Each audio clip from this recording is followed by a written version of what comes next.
ஜெயம் ரவி ஆர்த்தியோட விவாகரத்து வழக்கு பாத்தீங்கன்னா இப்போ சோஷியல் மீடியால ரொம்பவே பரபரப்பா போயிட்டு இருக்கு. இந்த சுச்சுவேஷன்ல ஜெயம் ரவி பாத்தீங்கன்னா ஆர்த்தி மேல ஒரு போலீஸ் கம்ப்ளைண்ட் கொடுத்திருக்கிறதா ஒரு தகவலும் கிடைச்சிருக்கு. எதுக்காக இந்த கம்ப்ளைண்ட் அப்படிங்கிற மாதிரி பார்க்கலாம். ஜெயம் ரவி பாத்தீங்கன்னா திருமணமாகி 15 வருஷம் கழிச்சு கடந்த செப்டம்பர் மாதம் 9ஆம் தேதி தான் தன்னோட மனைவியை டிவோர்ஸ் பண்ண போறதா அபிஷியலா அனௌன்ஸ் பண்ணாங்க. ஸோ இந்த சுச்சுவேஷனில் பார்த்தீங்கன்னா ஜெயம் ரவியோட சோஷியல் மீடியா அக்கௌண்ட் எல்லாமே லாஸ்ட் வீக் வரைக்கும் ஆர்த்தி ரவி தான் யூஸ் பண்ணிட்டு இருந்தாங்க அப்படிங்கிற மாதிரி ஒரு தகவலும் கிடைச்சிது.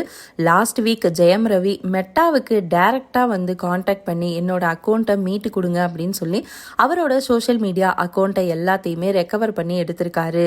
எடுத்ததுக்கு அப்புறம் அவரோட சோஷியல் மீடியா பேஜ்ல இருந்து அவங்களோட மனைவி குழந்தைங்க போட்டோஸ் எல்லாத்தையுமே டெலீட் பண்ணியிருக்காரு. சென்னை ஈசிஆர்ல மாமியார் வீட்டில் குடும்பமாக வாழ்ந்துட்டு இருந்த ஜெயம் ரவி கொஞ்ச நாளைக்கு முன்னாடி அவரோட காரை மட்டும் எடுத்துக்கிட்டு வீட்டை விட்டு வெளியேறிட்டதா ஒரு தகவல் கிடைச்சிருந்தது.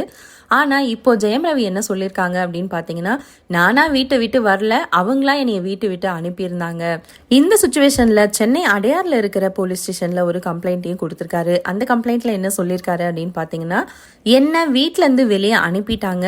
ஸோ இப்போ ஈசிஆர்ல இருக்கிற வீட்டில தான் என்னோட திங்ஸ் எல்லாமே இருக்கு. ஸோ அந்த திங்ஸ் எல்லாமே எனக்கு மீட்டு கொடுங்க அப்படிங்கிற மாதிரி ஒரு கோரிக்கையும் வச்சு போலீஸ்ல ஒரு கம்ப்ளைண்ட் கொடுத்திருக்காங்க. அதே சமயம் குழந்தைங்களோட பாதுகாப்புக்காக விரைவில் சட்ட போராட்டத்தையே பண்ண போறேன் அப்படிங்கிற மாதிரி ஒரு தகவலையும் சொல்லியிருந்தாங்க சோஷியல் மீடியால.